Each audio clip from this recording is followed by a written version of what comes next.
What's up, guys? Here for the Week 14 review.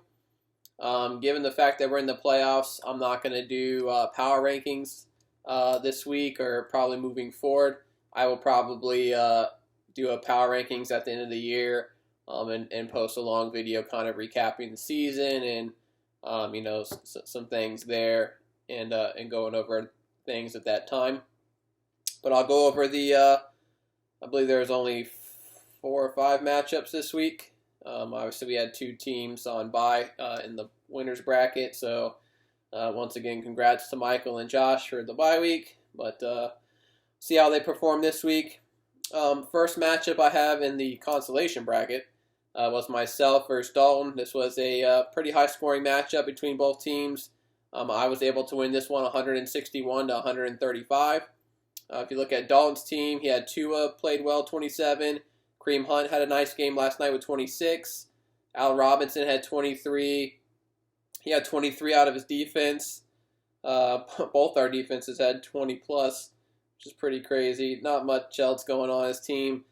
He had Perriman in the lineup, got 4 points. He was supposed to have a bigger game than that, and obviously his kicker getting 1 sucks. But I mean, everybody else performed, pretty decent for the most part. Looking at my team, you had Taysom Hill get 19. Jonathan Taylor had the huge day with 30. Montgomery continued to play well. He got 23. Devontae Adams had 21. Keenan Allen had 16.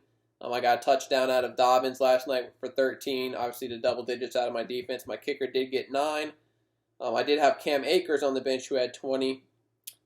So not much else there. I mean, the only dud in my lineup was Christian Kirk, who got me 3 points. I didn't have another receiver to put in place of him since Julio decided he wasn't going to play this week. So I know Dakota asked last week why I ranked my team number 5. I mean, my team just put up the most points in the league this week. My team has scored over 120 points. This is the 4th week straight. I mean, obviously, I know my team underperformed at times this year, but I mean, if you look at my team on paper, I mean, I have a very solid team. So it just was an unfortunate year for me, and I'll be honest, I blame fucking Matt Ryan for that shit. Because I had him and Hayden Hurst, and if Matt Ryan played bad, Hurst played bad, and it just seemed like it fucked my lineup all the time. Obviously, I had Devontae Adams, who was injured at times, which hurt, and then obviously once I traded, got Julio Jones. He's been in and out of the lineup, so tough there. CEH, I would say he's a bust from where I drafted him. Drafted him number 7 overall, and only a few weeks have I really felt that he's performed to that level. So it is what it is. No sense in talking about Michael's team because he was on bye. Another matchup in the is this consolation or playoffs? This is the one of the playoff matchups. This is Jason versus Kenny. Not a close matchup. Jason won this one easily, 112 to 76. Looking at Kenny's team, Herbert struggled. He was supposed to have a big day. Only had 16. Dalvin Cook with a nice game with 18. And just single digits. Defense and kicker both got double digits. Did have Josh Allen on the bench who had 18. Could have got a few more points there, but it wouldn't have made a difference. Obviously, his team is riddled with injuries. Moore's out, Gibson out, Cook's out. Tough going there. Devontae Parker got hurt in the game, so he got 0 points for him. He got 3 out of Claypool, 2 out of James Conner, 3 out of Gallup, 3 out of Ingram. I mean, you're not going to win with that. So tough luck for him there. That'll probably pretty much basically wraps up his pick. I'm sure he'll probably be around at pick 7 in the draft. Looking over here at Jason's team, Tannehill didn't play too well, 16. Nice game out of Tyreek Hill, who scores touchdowns every week, 25. Cooper Kupp found the end zone, but not much else, 12 points. Hawkinson got a touchdown, 13. 2 touchdowns out of T.Y. Hilton, who's really turned it on as of late. Maybe he's finally getting that rapport with Rivers. I'm not really sure what's going on there. But did have some duds in the lineup. Latavius Murray got him a point. McLaurin got him 3. Saints defense got him -1. So obviously some points to be desired out of a few other players there. Did have Russell Gage on the bench who had 16. Did have a pass and TD in that game. The other playoff matchup we had was a pretty high-scoring affair. It was Matt who won this matchup 144 over Garrett number 2, who had 128. So good matchup here. Looking at Garrett's team, Kyler Murray with 18, Metcalf touchdown 15, Robbie Anderson had 14, Brandon Ayuk had 10 for 119 and 17 points. Kelsey continues to be the number 1 tight end and is trying to set some records. He has 24. And then, the next 3 players, flex, defense, and kicker, 9 and 9.5 accordingly. Maybe you say Zeke getting 7 is a dud considering the matchup, but other than that, I think everybody on his team, played basically what you would expect, or you'd be satisfied with their score. 5.5 out of Damon Harris. I don't know what you expect out of him, but I don't expect too much there. He could have got some more points. Let me see if he switches that. 16.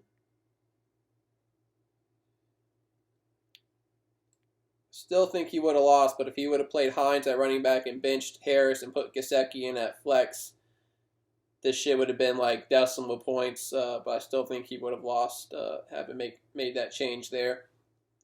Looking over here at Matt's team, he had Mahomes, who actually didn't play too well because he threw 3 interceptions, but he did throw for 393 and 2 touchdowns, 18.5 points. Miles Sanders had a big day, 28. Ronald Jones had 15. Calvin Ridley with 22. A.J. Brown had 21. Tanya with 12. And then everybody else had single digits there. Deontay Johnson continues to drop an insane amount of passes for the Steelers. I don't know if he eats popcorn before the game, corn on the cob, what the fuck he's doing, but man, he's got fucking butterfingers, man, galore. It's insane. Did have Aaron Rodgers on the bench who had 31, so he could have got some more points there. Same, he could have played Chiefs defense over the Bucks and got 4 more points. Not a huge deal there. Obviously, he got the win. No sense in talking about Josh's team, but they did put up 133. So obviously, when you look at that, he would have won against most of those guys. Next consolation matchup is Casey versus Dakota. Casey won this one 105 to Dakota's 87. Derek Carr for Dakota had 24. Chris Carson had 17. Michael Thomas had 8 for 84, 12 points. 49ers defense got him 10.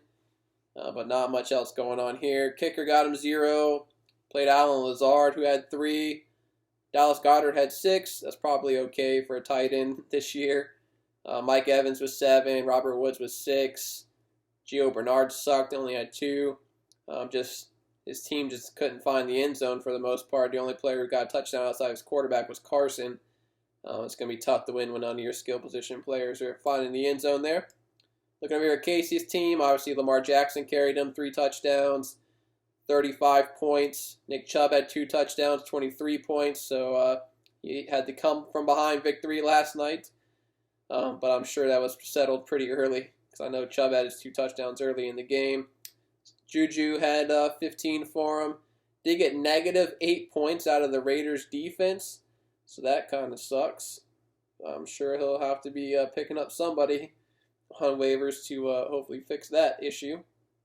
Not much else going on in his lineup.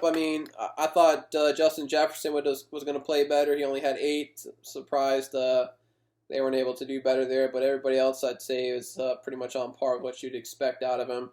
I don't expect a lot out of Gurley, so 4 points, unless he finds the end zone, is pretty much what I think is going to happen. And then the last matchup we have here, we got Garrett versus Derek. Garrett won this one 105 to 90. Looking at Derek's team, Kenyon Drake played all right, got 15.5. Tim Patrick did find the end zone. Otherwise, he would have had a shit day, had 11. Melvin Gordon had 11, and just not much out of anybody else. Roethlisberger got him 13.5. That's nothing. Same issue Dakota's team had, just no touchdowns out of his guys, and it's tough to win with that. Looking over here at Garrett's team, Tom Brady didn't play too well. 15. Kamara did find the end zone. He had 19. DeAndre Swift came back from injury, had 13. DeAndre Hopkins finally had a good game, 9 for 136 and 18 points. Curtis Samuel played well, filling in for DJ Moore, 13 points. Everybody else had single digits here. Obviously, same thing with Justin Jefferson. I thought Thielen would have a better day, but it is what it is there. Not much else going on there. So as we move on, looks like Michael versus Jason in the semifinals, and then Matt versus Josh in the other semifinal. Obviously, winners going to the championship next week. And then if we look down here at the consolation bracket, obviously it'll be win-loss record. So if anybody goes 3-0, they'll automatically get the first round pick because not two people can go 3-0.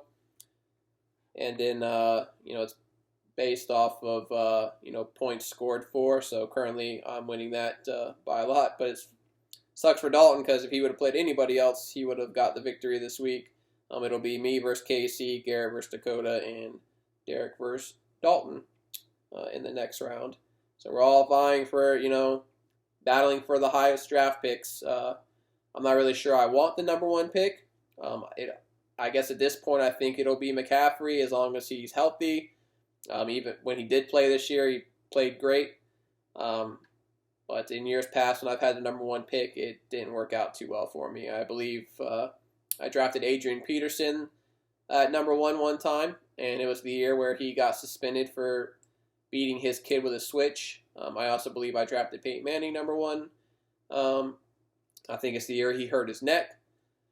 So it is what it is. I'm not sure I really want that spot, but I'm not going to tank or try to maneuver myself into a particular spot. I don't believe in that. So best luck to everybody.